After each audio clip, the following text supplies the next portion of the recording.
하나님 말씀 봅니다. 구약 성경 시편 보겠습니다. 116편 1절에서 4절까지입니다. 888페이지입니다. 한 절씩 교독합니다. 여호와께서 내 음성과 내 간구를 들으심으로 내가 그를 사랑하는도다.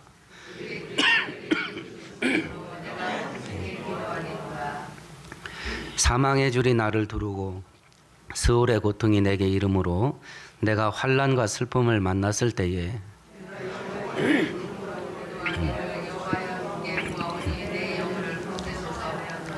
아멘, 아멘. 앞으로 몇 주 동안 기도가 대체 뭐냐라고 하는 것을 성경을 통해서 살펴보려고 합니다. 각자 본인이 알고 있는 기도가 뭔지에 대해서 생각해 보세요. 가장 대표적인 기도에 대한 생각은 내가 소원하는 것을 하나님께 부탁하고 간청을 하고 하나님으로부터 응답을 받는 거라고 생각하고 있을 겁니다. 기도에 이런 기능이 없냐? 있습니다. 그런데 극히 작은 부분이에요. 근데 우리가 실수하기 쉬운 것은 이것만 기도하기가 쉽습니다. 이것만 기도하기가, 하나님 내가 원하는 건 이겁니다. 이거 주세요. 이거 주세요. 이것만 기도하기가 쉬워요. 기도에 내 소원을 아뢰고 내가 원하는 것을 하나님께 간구해서 그걸 하나님으로부터 받는 거, 이 기능이 있습니다. 그렇지만 이것이 기도의 전부가 아니라 극히 작은 부분이에요. 오늘 본문 읽었던 본문을 보면 내가 평생에 하나님께 기도하며 살겠습니다. 이렇게 고백을 합니다. 기도는 성도가 평생 해야 될 일입니다. 항상 해야 될 일입니다. 쉬지 않고 해야 될 일입니다. 선배 목사님이 자기 고향을 방문을 했답니다. 그래서 자기가 어렸을 때 다녔던 교회 권사님을 만났대요. 그래서 인사를 하면서 요즘 교회 별거 없지요? 이랬더니 자기 이제 교회 안 나가서 교회 사정 잘 모른다 그러더래요. 그래서 아니 권사님 교회를 안 다니면 어떻게 해요? 이랬더니 당연하다는 듯이 나 은퇴했잖아 이러더래요. 이게 뭔 소리인지 모르겠어요. 회사 다니다가 은퇴하면 그 회사 나가요? 안 나가요? 안 나가죠. 그러니까 이 권사님이 그렇게 알고 있는 거야. 자기 권사 70대에서 권사 은퇴를 했대. 그러니까 이제 그 교회 더 이상 나가면 안 되는 줄로 알고 있더라는 거예요. 나 권사 은퇴했잖아. 그래서 이제 교회 안 다녀 이러더래요. 교회 다니는 것도 죽을 때까지 다니는 겁니다. 마찬가지로 성도도 평생에 기도하는 겁니다. 평생 동안 항상 쉬지 않고 해야 될 게 기도인데, 그러면 내가 그렇게 평생 기도해야 되는데 그 평생 해야 될 기도를 어떻게 해야 되냐라고 하는 것을 여러 부분을 통해서 성경을 통해 살펴보게 될 건데, 먼저 구약 성경 1096페이지 찾아보세요. 예레미야 29장입니다.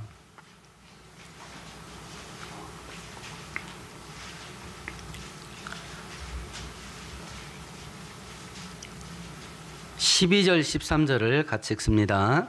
너희가 내게 부르짖으며 내게 와서 기도하면 내가 너희들의 기도를 들을 것이요 너희가 온 마음으로 나를 구하며 오늘 이 예레미야 선지자에 보면 기도의 원리가 있습니다. 기도하면 어떤 일이 벌어지나요? 기도하면 어떤 일이 벌어집니까? 하나님을 만나게 된답니다. 그러니까 기도하는 것이 내가 원하는 것을 하나님께 간청해서 하나님으로부터 받는 거, 이게 기도가 아니고 기도의 첫 번째 원리는 뭐냐면 하나님을 만나는 거예요. 하나님을 만나는 거. 하나님께서 우주를 창조하실 때 사람에게만 코에 생기를 불어넣으셔요.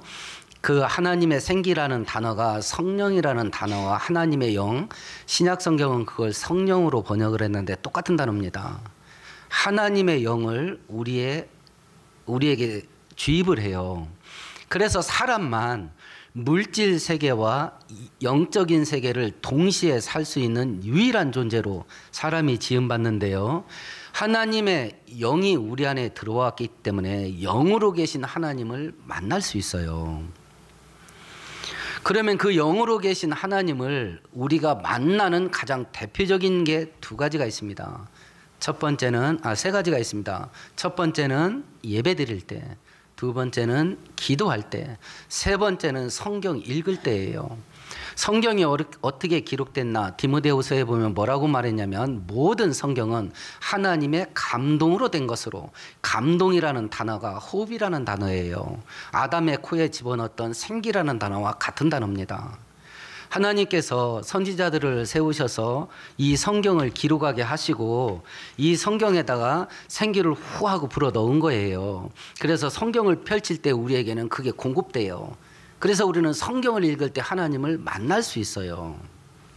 이 세 가지가 가장 대표적으로 영으로 존재하시면서 우리 눈에는 보이지 않는 하나님을 우리가 만날 수 있는 방법이에요. 그래서 기도의 원리의 첫 번째는 내가 기도해서 기도한 대로 응답을 받냐 안 받냐 이건 둘째 문제고, 하나님과의 만남이 이루어져야 돼요. 기도할 때. 기도할 때 하나님과의 만남이 기도의 그 자체 목적이 되는 건데요. 그러면 기도할 때 내가 하나님을 만나야 돼요. 기도를 통해서. 그러면 하나님은 어떻게 될까요? 나 누구 만나? 그러면 나 혼자 만납니까? 아니, 여자들은 왜 결혼기념식 때 선물해달라고 하는 거야? 자기 혼자 했나? 아니, 남자도 했잖아. 결혼 혼자 하는 게 아니라고요. 나 누구 만난다. 그럼 나 혼자 만나나요? 상대방도 만나야 되잖아요. 그러면 기도를 통해서 내가 하나님을 만나면 하나님도 나를 만나야지요. 기도는 만남이라며. 그러면 기도를 통해서 나도 하나님을 만나야 되지만 하나님도 나를 만날 수 있어야 됩니다. 늙은 부모님이 늘 자식들이 오기를 기다립니다. 근데 자식들은 어떻게든지 부모님이 갖고 있는 걸 받아가려고 애를 씁니다. 한번 찾아옵니다. 건너편에 논을 팔아갖고 갑니다. 또 옵니다. 산자락 밑에 있는 밭을 팔아갖고 갑니다. 또 옵니다. 소 몇 마리 팔아갖고 갑니다. 부모는 동네 사람들한테 자식을 자랑을 합니다. 우리 애가 나 보러 왔다 갔어. 뭐 팔아갔다 소리는 안 합니다. 나 보러 왔다 갔다고 말합니다. 그러면 동네에 있는 남아있는 다른 노인 어르신들이 좋겠다 그럽니다. 부러워합니다. 자식은 부모를 만났습니다. 자기가 원하는 거 챙겨갔습니다. 그런데 부모는 엄밀한 의미에서 자식을 못 만났습니다. 자식은 와서 부모를 만난 게 아니라 논을 만나고 갔습니다. 자식은 부모 집에 와서 부모를 만난 게 아니라 밭을 만나고 갔습니다. 소를 만나고 간 겁니다. 부모는 자식을 못 만난 겁니다. 요즘 그 젊은이들의 소비 성향, 돈 쓰는 거, 이 수준, 이게 어떤 생각으로 애들이 돈을 소비를 하는가, 이걸 조사를 한 책을 읽다 보니까 그 취재한 그 박사님이 한 그 중고등학교 아이 몇 명을 놓고 이제 취재를 한 겁니다. 너희들이 갖고 싶은 게 뭐냐? 그러니까 막 전마다 이거요 얘기를 해요. 근데 본인이 생각해도 이거 애들이 갖고 싶어 할 만한 가격대가 아닌 거야. 그래서 물었답니다. 야야, 니네들이 그걸 갖기를 원해서 부모들한테 사달라고 하면 네 부모들이 힘들게 살아야 돼. 이랬습니다. 이게 맞잖아요. 그랬더니 애들이 뭐라고 말하는지 아세요? 괜찮아요. 우리 엄마 아빠는 나 위해서 돈 벌어요. 이러더래. 이건 한 집에 살아도 만나는 게 아니에요. 이건 한 집에 살아도 부모 자식이 만나는 게 아니라니까요. 이게 성경은 우리들에게 이야기를 합니다. 기도는 하나님을 만나는 통로다. 그러면 만나는 것은 쌍방간에 이루어져야 될 일인데 기도를 통해서 나도 하나님을 만나야 되지만 하나님도 나를 만날 수 있어야 된다. 그럼 이제 생각을 해보는 겁니다. 내가 기도를 한다면 이 기도를 통해서 나는 당연히 하나님 만난다고 생각하겠고 하나님이 나를 만날 수 있겠는가? 나의 기도를 통해서. 나의 기도를 통해서 하나님이 나를 만나고 있는가? 그런 기도를 내가 지금 하고 있는가? 이걸 살펴보는 것이요. 우리가 기도를 통해서 보이지 않는 하나님을 만나고 만남이 많아지게 되면 당연히 관계는 깊어지게 될 것이고 관계가 깊어지게 될 거면 사랑은 뜨거워지게 될 겁니다. 우리의 기도를 통해서 이렇게 하나님을 체험하고 경험하게 되는 온전한 기도의 사람 될 수 있기를 축원드리겠습니다. 이제 기도의 원리 첫 번째는 만남의 원리입니다. 기도를 통해서 하나님과 만남이 이루어져야 되고요. 기도의 두 번째 원리를 보십시다. 신약 성경 한번 찾아보실래요? 마태복음 26장입니다.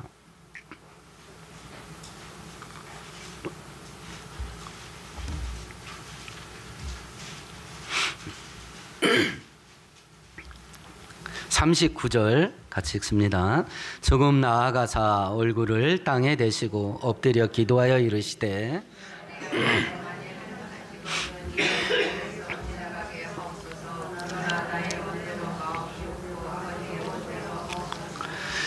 체포되는 날 밤에 예수께서 겟세마네 동산에서 마지막 기도를 합니다. 근데 기도를 어떤 내용으로 기도했냐면 하나님 이 십자가 잔이 내게서 지나갔으면 좋겠습니다. 나 십자가 안 졌으면 좋겠습니다. 이게 예수님의 마음이에요. 원하는 겁니다. 그런데 뭐라고 말하냐면 그렇지만 하나님이 원하는 것이 이루어졌으면 좋겠습니다. 이렇게 하고 자기의 뜻을 꺾어요. 이 대목에서 제가 고난주일 때 몇 번 설교를 했습니다만 예수님이 십자가를 될 수 있으면 짊어지고 싶지 않았습니다. 인간 대신 예수님께서 이유가 뭐냐? 그 고통을 어떻게 감당하냐? 십자가에 못 박혀 죽는 것에 대한 육체적인 고통, 이걸 피하려고 했다고 생각하시면 안 됩니다. 왜 그러냐면 예수님이 채찍에 맞을 때나 못 박힐 때나 또 옆구리에 창에 찔릴 때나 육체적인 고통을 호소한 적이 있습니까? 없습니까? 없습니다. 야 이놈들아 그만 때려라 이런 말 하나도 안 했습니다. 야 이러다 나 맞아 죽겠다 이런 말 없습니다. 육체의 고통에 대한 호소는 하나도 없습니다. 예수님께서 십자가에 못 박혔을 때 고통 속에서 소리친 게 딱 하나 있습니다. 그게 뭘까요? 하나님 어찌해서 나를 버렸습니까? 이것 가지고 고통을 호소를 했어요. 하나님에게 버림받은 겁니다. 예수님은 온전히 죄인의 신분으로만 십자가에 못 박힌 거예요. 그러니까 하나님 인간 예수님을 죄인으로 본 거예요. 그래서 죄의 모든 저주를 거기다 쏟아 부은 겁니다. 하나님과 관계가 떨어진 거예요. 예수님이 진짜 견디기 힘들었던 고통, 십자가를 어떻게든지 짊어지고 싶지 않았던 이유, 그게 뭐냐면 하나님과의 관계에 단절해 있었어요. 단 한순간만이라도 하나님과 떨어지는 그 고통을 견딜 수가 없는 거예요. 그건 감당을 못 하겠는 거예요. 그래서 내가 십자가에 못 박혀서 죽는 육체적인 고통 겪는 거 그거 아무것도 아니다. 그런데 하나님과 관계가 끊어지는 거, 근데 이건 못 견디겠다. 이유가 거기 있었거든요.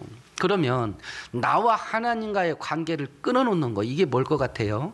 죄예요. 그래서 죄 짓지 말라고 한 겁니다. 이사야에서 이야기합니다. 내가 손이 짧아서 너를 구원하지 못함도 아니요 기가 없어서 네 기도를 듣지 못함도 아니다. 오직 너의 죄가 너와 나 사이를 갈라놓았고 나의 귀를 막아 듣지 못하게 하였느니라. 죄가 이렇게 험악한 일을 만들어내요. 하나님과 관계의 단절을 만들어냅니다. 그러면 우리가 목사님 저도 죄 짓고 불순종하는 바가 있습니다. 그럼 각자 생각을 해보십시다. 우리가 연약해서 인간이라서 그 죄를 딱 범하는 걸 이기지를 못하는 그 상황 속에서 야, 이게 범해지게 되면 하나님과 나 사이에 단절이 오는 건데 난 이건 죽어도 못하겠다. 이 마음이 우리한테 있는가? 이 마음이. 죄가 그렇게 무서운 건데 하나님 기분 좋으라고 죄지지 말라고 한 거 아니에요. 그 죄가 하나님과 우리 사이에 단절을 가져오고 생명의 근원 되시고 축복의 근원 되신 하나님과 단절이 오게 만들기 때문에 죄가 그렇게 우리에게 치명적이기 때문에 죄를 짓지 말라겠던 거거든요. 그 하나님과의 단절을 견딜 수가 없어서 십자가가 내 앞에서 그냥 지나갔으면 좋겠습니다 라고 했던 것이고, 그걸 피하게 되면 죄인에 대한 구원이 사라지잖아요. 그건 예수님을 죽게 하시고 그 피의 능력으로 죄인들을 용서하시려고 하는 게 하나님의 계획인데 이게 무산되잖아요. 그래서 예수께서 내 뜻은 그러하지만 하나님의 뜻이 이루어지기를 원합니다. 이리 기도를 하신 거거든요. 그럼 이 예수님의 기도 모범을 통해서 기도의 두 번째 원리를 우리가 보게 되는 거죠. 하나님, 난 죽어도 이겁니다. 이러잖아요. 우리는 기도를 통해서 내 뜻을 하나님께 관철을 시켜요.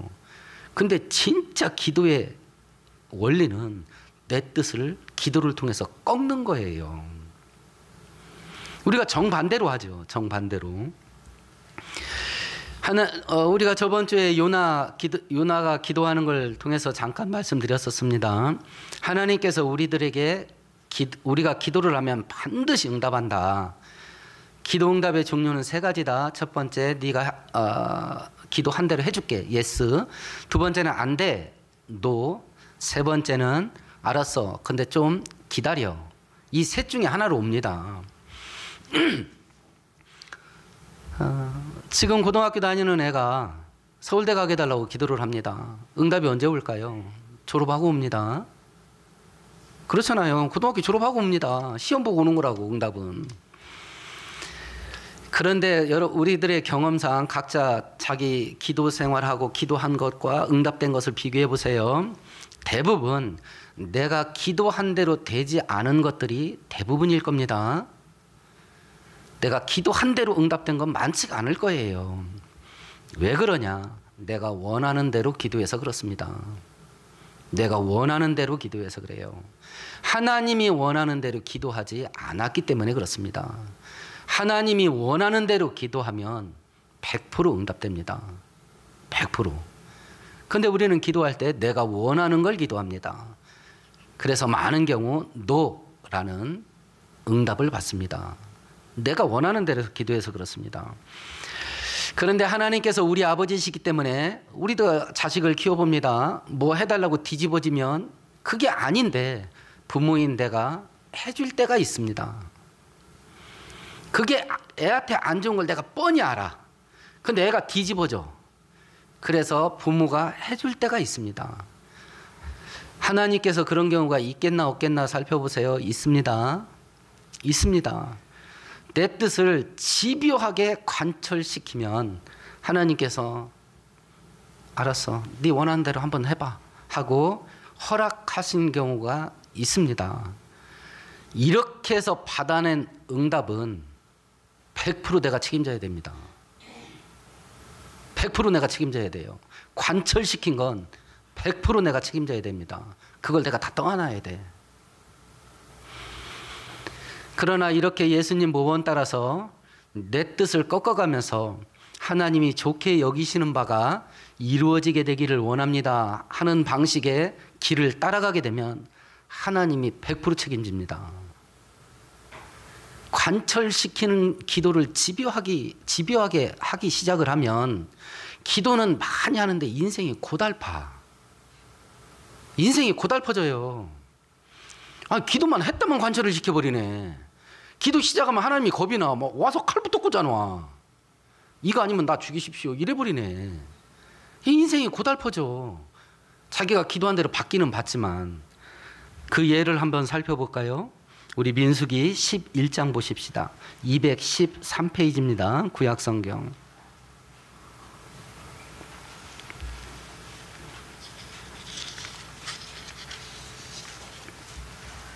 우리가 잘 아는 대로 이스라엘 백성들이 만나 먹다 질려가지고 고기 좀 먹게 해주세요라고 하소연했던 그 부분을 다루는 겁니다.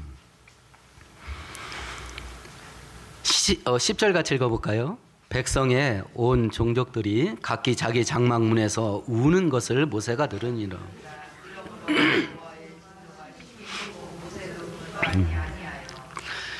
장정만 60만입니다. 만 20세에서 60세까지 남자만 60만입니다. 애들이 있습니다. 여자들이 있습니다. 노인들이 있습니다.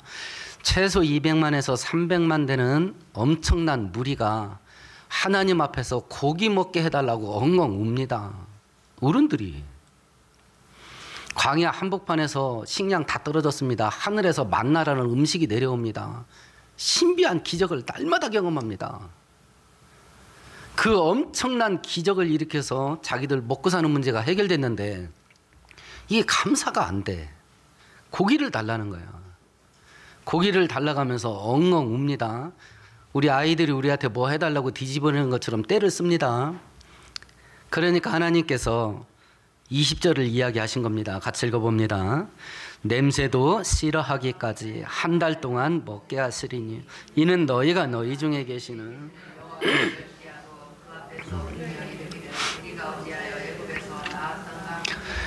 관철시키는 기도를 하나님이 뭘로 보냐면 하나님을 멸시하는 걸로 본대요. 하나님의 뜻이 뭔지 생각지도 않아. 오로지 내가 원하는 거 이거요 이거요 이거야 하고 막 계속 집요하게 관철시켜. 그걸 하나님이 어떻게 보냐면 하나님을 멸시하는 걸로 본대요. 그렇지만 해주겠다는 겁니다. 그것도 잠깐 한 점씩만 고기 먹는 게 아니고 한 달 동안 냄새도 싫어할 만큼 막 지겹게 주겠대요. 그러니까 모세가 이야기합니다. 하나님, 우리가 지금 장정만 60만입니다. 우리가 갖고 있는 육축을 다 잡은들 족하오며 가축이요. 바다에 있는 고기를 다 잡은들 족하겠습니까? 저렇게 떼거지로 있는데 하나님께서 모세를 책망합니다. 모세야, 내 손이 짧아졌냐? 내가 능력이 없냐? 이 소리입니다. 내가 능력이 없냐? 이랬습니다. 모세가 생각한 고기, 땅고기, 바다고기, 육군과 해군이에요. 근데 하나님이 모세가 생각하지도 못했던 고기를 줬습니다. 공군이 온 거야. 새가 날라온 거. 그래서 관철시키면 안 돼요. 하나님은 내가 생각하지도 못했던 방법으로 나를 복되게 하실 방법이 무궁무진하기 때문에 내가 생각한 방법을 집요하게 관철시키면 안 돼. 맛배기로 우는 띄울 수 있어요. 저는 이게 좋을 것 같은데요. 목사님 저도 합니다. 저는 이게 좋을 것 같아요. 이 말은 저도 조심스럽게 합니다. 근데 관철 안 시킵니다. 하나님이 우리를 복되게 할 방법이 무궁무진해요. 그렇게 해서 이제 메추라기가 떼거지로 몰려왔습니다.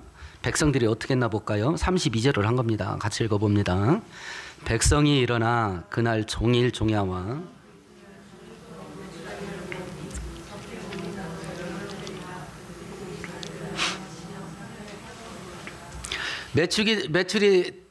메추라기를 이제 백성들이 모으기 시작을 합니다.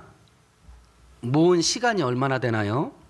종일 종야. 그러면 이게 우리가 뭐라고 그래요? 종일 종야를 1박 2일. 1박 2일이 여기서 생긴 거잖아요. 이게 1박 2일을 막 모읍니다. 근데 얼마를 모았냐면 적게 모은 자도 10호멜을 모았답니다. 10호멜. 이 양을 측정하는 도구인데 이걸 우리나라 도구로 바꿔버리면 1호멜이 220리터쯤 된답니다. 10호멜이면 2200리터예요. 2리터짜리 생수 1200병이야. 이걸 쌀가마니로 하면 옛날 80kg짜리 있죠. 그걸로 몇 개를 하냐면 12가마니 분량이랍니다. 그럼 지금 20kg짜리 쌀포대잖아요. 이걸로 하면 50포대야. 이게 한 가정권이 아닙니다. 성경은 적게 모은 자도라고 했는데 이걸 단수로 기록했어요. 1인당이야. 1인당 80kg 가마로 12가마. 그러면 그 가정에 그 이스라엘 백성들의 집에 애들이 몇 명일 것 같아요? 애굽의 왕 바로가 기겁을 할 정도 애를 낳거든요. 70명이 애굽에 내려갔습니다. 430년 만에 장정만 60만이에요. 그러면 자연 사망률이 있고 자연 출생률이 있을 거 아니에요. 사회학자들이 이걸 비교를 한 거예요. 그러면 430년 만에 70명이 장정만 60만 될 정도로 인구가 불어나려면 한 부부당 애를 몇 명 낳아야 되냐? 최소 13명 이상 낳아야 된답니다. 이런 일이 우리나라 지금 이 애 안 낳는 인구 절벽인 우리나라에 벌어져야 될 텐데, 그러니까 애굽 사람들이 질려버리는 거야. 무슨 돼지 새끼 낳듯이 낳는 거야, 애를. 그러니까 막 질려버리는 거예요. 야, 이러다 저 인간들이 우리 배신 때리면 어떡하냐. 그래서 이렇게 학대를 했던 거거든요. 자, 그럼 이렇게 엄청난 대가족 부대가 1인당 20kg 쌀포대로 50포대씩 챙겼다면 이걸 어디다 다 싸놔. 자기 뜻을 울면서 떼쓰면서 관철을 시켰습니다. 받았는데 자기가 원하는 만큼 받지 않았어요. 깔려 죽을 만큼 받았습니다. 그러면 이 일이 어떤 일을 만났는가 볼까요? 33절 34절을 읽어볼까요? 고기가 아직 이 사이에 있어 씹히기 전에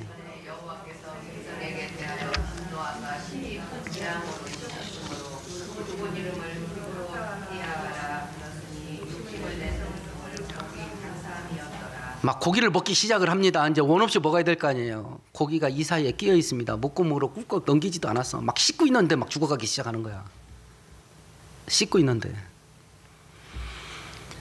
우리가 하나님께 집요하게 내 뜻을 관철시키면 받을 수 있습니다. 근데 후유증이 엄청나. 후유증이 엄청나. 가장 대표적으로 결혼이 이런 경우가 쉽습니다. 이게 딱 봐서 아닌데 이 후유증이 엄청나요. 후유증이. 그거 다 책임져야 돼. 부모한테 원망합니다. 그때 왜 안 말렸어? 아니, 누가 안 말렸나? 자기가 관철시킨 걸 어떻게 해? 자, 그러면 지금 내 인생 사는 형편을 보셔요. 내가 내 인생을 이렇게 끌고 왔는가? 하나님이 여기에다 밀어넣는가? 하는 것을 분석해 보셔요. 하나님이 내 인생을 지금 이 상태로 밀어넣은 것 같습니까? 아니면 내가 끌고 온 것 같습니까? 그래서 내 인생의 가장 큰 왼수는 나예요. 내가 내 인생을 그렇게 만들어. 그나마 이나마 사는 건 하나님의 큰 은혜입니다. 이나마 사는 것도.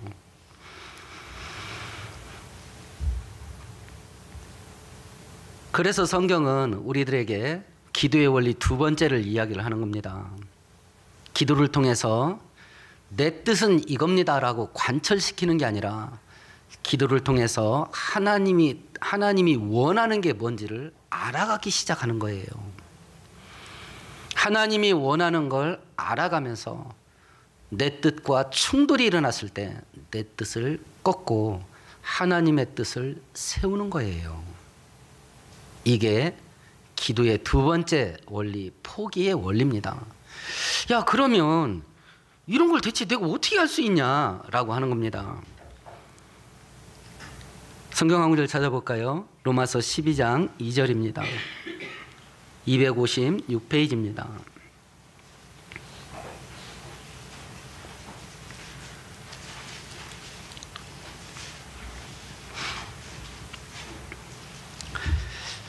같이 읽습니다. 너희는 이 세대를 본받지 말고 오직 마음을 새롭게 함으로 변화를 받아 하나님의 선하시고 기뻐하시고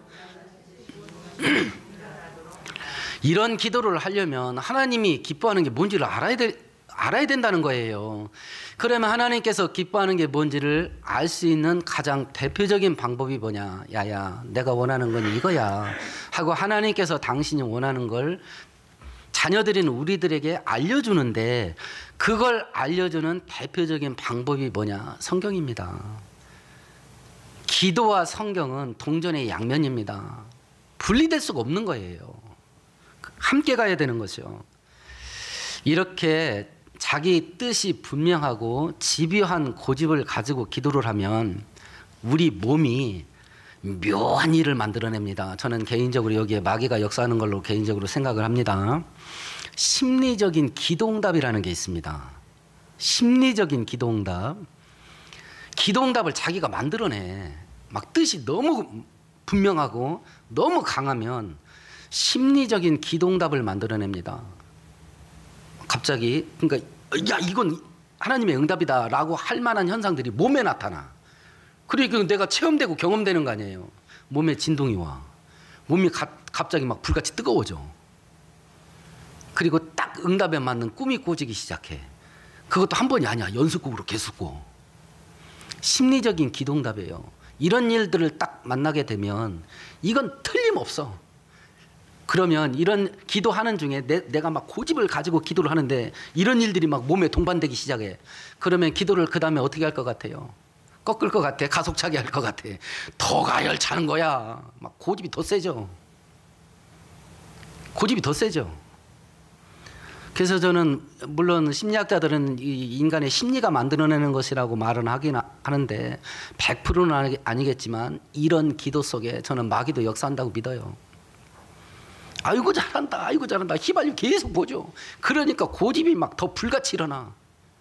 그러니까 막 끝까지 가는 거예요. 끝까지 가는 거예요. 성경을 통해서 우리는 하나님의 뜻을 알아가기 시작해요. 그러면 기도가 바뀌어요. 성경을 많이 읽고 배우고 알게 되면 기도가 성경에 맞춰져 가요. 성경에 맞춰져 갑니다. 기도가. 잠언 28장 9절에 이런 말씀이 있네요. 사람이 귀를 돌려 율법을 듣지 아니하면 그의 기도가 가증하니라. 사람이 하나님의 말씀에 귀를 막아버려. 안 들어. 그리고 기도는 막 죽으라고 해. 가증하대. 아까 이스라엘 백성들이 고기 달라고 울며 떼를 쓰며 집요하게 주장을 합니다. 그걸 하나님께서 당신을 멸시하는 걸로 받으셨대요. 몇 년 전에 밤늦게까지 토요일 날 설교 준비를 하는데 누가 주차장에서 막 싸워요. 그 막 신경 쓰이잖아요. 그래서 창문을 열고 이렇게 쳐다봤어요. 그러니까 둘이 싸우는 게 아니라 전화기 갖고 싸우더라고. 어떤 사람이 술이 조금 챘는데 전화하면서 막 싸우는 거예요. 그 내용을 들어보니까 동생인 것 같아. 이 사람이 이럽니다. 야, 너는 왜 맨날 나한테 해달라고만 하냐. 대체 나보고 어떡하라는 거요. 그러니까 저쪽에서 또 막 주저리 뭐 또 설명을 했겠죠. 그랬더니 야 이씨 그게 말이 되냐. 그동안 내가 해준 게 있잖아.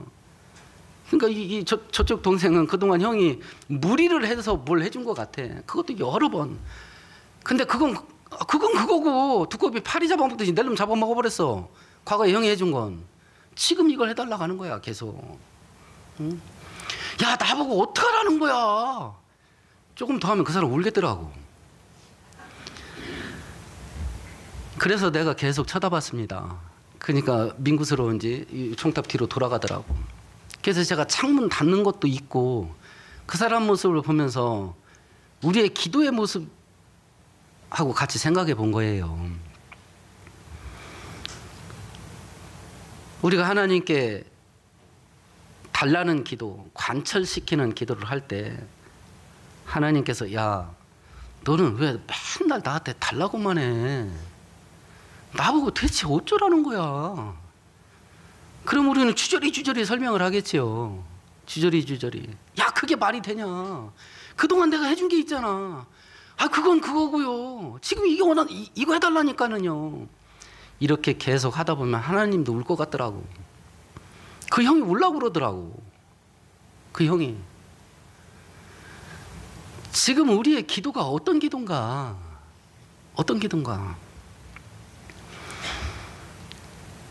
우리가 알고 있는 대표적인 기도의 기능은 내 소원을 하나님께 아뢰서 그걸 응답받는 것을 기도라고 생각하기가 쉽습니다.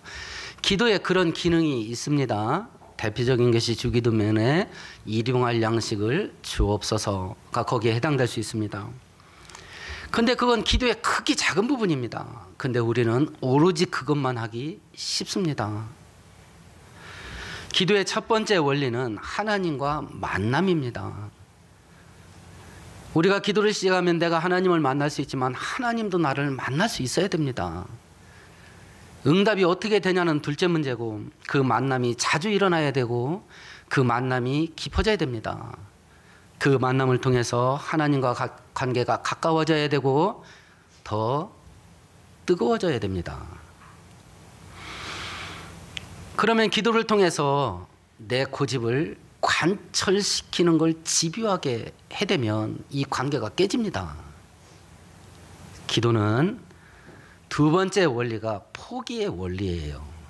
하나님의 뜻을 알고 내 뜻을 꺾는 겁니다.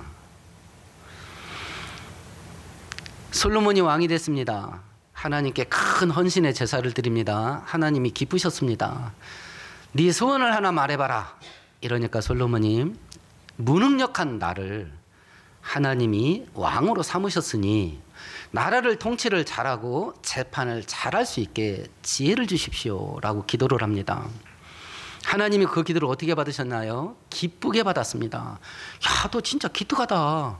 원수의 목숨도 요구하지 않고 너의 부귀영화를 요구하지도 않고 네가 오래 사는 것도 요구하지 않고 왕의 직분을 잘 감당하기 위한 지혜를 달라 했으니 내가 지혜도 누구도 따라오지 못할 지혜를 주겠고 네가 구하지 않은 것도 주마. 부귀영화, 장수의 축복, 그리고 나라가 태평성대 되는 거. 구하지 않은, 왜 하나님께서 기도를 이런 식으로 하라 하는가? 하나님 기분 좋으라고 시키는 건가? 아닙니다. 우리에게 복이 되기 때문에 그렇습니다. 기도를 바로 하면 하나님을 더 많이 알게 되고 하나님을 더 잘 알게 되면 하나님을 더 잘 섬길 수 있게 됩니다. 그렇게 되면 하나님께 받을 은혜 덩어리가 달라. 내 뜻을 하나님께 관철시키면 사탕 하나 달라고 뒤집어지는 겁니다. 그거 하나 받고 딸랑 끝나는 겁니다. 그 다음에 이빨 다 빠지는 거야. 그거 하나 딸랑 받고 끝나는 겁니다. 그런데 하나님이 원하는 기도의 원리를 따라서 기도를 시작하면 네가 구하지 않은 것까지도 하나님께 받을 은혜 덩어리 분량이 달라요. 우리에게 복이 되기 때문에 이렇게 기도해라 라고 말씀을 하는 겁니다. 이제 우리가 신앙생활 해나가면서 기도를 통해서 하나님과 만남이 깊어지게 되고 하나님을 더 많이 알아 온전한 기도의 사람 돼서 그 기도로 하늘이 열리는 것을 체험하고 경험하는 저와 여러분 되기를 축원드리겠습니다. 오늘 말씀 생각하시면서 우리 함께 통성으로 기도합시다.